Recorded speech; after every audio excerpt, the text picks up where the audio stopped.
Ini entah siapa yang salah antar tetangga begini. Tengok ini ada pagar kawan-kawan. Ini pagar kan? Pagar itu ada dinding dari diklaim oleh tetangga di sini adalah punya dia. Oke? Kita perhatikan. Kemudian datang tetangga yang satu lagi karena ini dianggap pagar, dicantelkanlah kanopi di sini. Tengok itu dicantelkan ke situ. Nah, pertanyaan kita, apakah ini memang betul-betul pagar sampai ke belakang atau bagian dari rumah sebelah?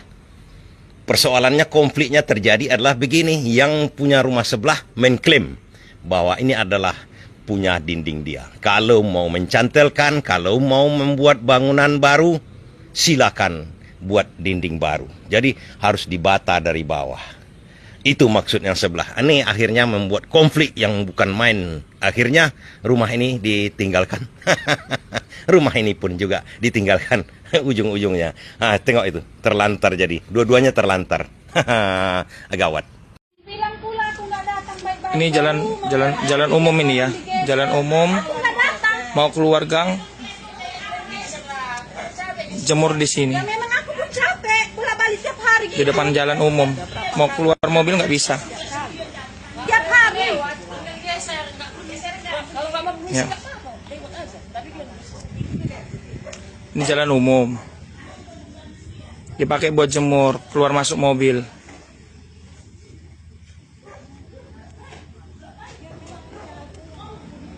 Akses jalan masuk mobil. Udah minta tolong tadi, dikasih tahu mau keluar mobil. Tapi nggak digeser. Nggak ada orang tetangga jalan umum kita nggak mau. Sampai rumah, mobil kita nggak bisa masuk garasi. Penyebabnya selalu mobil ini. Ini mobilnya nih, ya. Tuh. Nih mobilnya nih.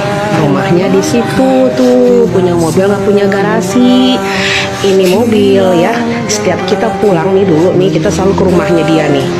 Kita minta maaf supaya dia mundur mobilnya supaya kita bisa masuk garasi. Ya. Kita sudah tegur dari secara halus sampai ditempelin kertas di kacanya sampai akhirnya marah-marah, tapi tetap dia parkir di sini. Kayak nggak punya malu gitu. Bingung deh nih sekarang caranya gimana supaya dia ada urat malunya gitu, tahu diri dikit gitulah ya.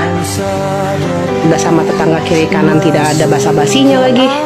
Jadi gini ya guys, saya mau cerita sedikit saja. Emang sih kita jadi tetanggaan itu harus guyup rukun, tapi kalau gini caranya, mana bisa guyup rukun? Kalian bisa bayangkan jika di depan rumah kamu atau tepatnya di depan pintu kamu itu ada sepiteng tanpa ditutup. Ya cuma ditutup sama asbes saja, itu pun menggeronggong. Dan baunya itu kemana-mana ketika kita mau makan di dalam rumah atau di pinggir kolam sana, itu baunya menyengat banget. Kami sudah membicarakan baik-baik agar menutup sepiteng itu, karena di depan pintu banget guys. Menutup sepiteng sekecil itu tidak memerlukan biaya banyak ya guys. Perlu biaya cuma beli semen kamu ya. Dan kau waktu aku bangun itu pondasi, tinggal kau minta pasir ke saya, tinggal itu bikin lah kau tutup. Sesi penutupan sepitengnya tanggane, ya bre. Ya bro,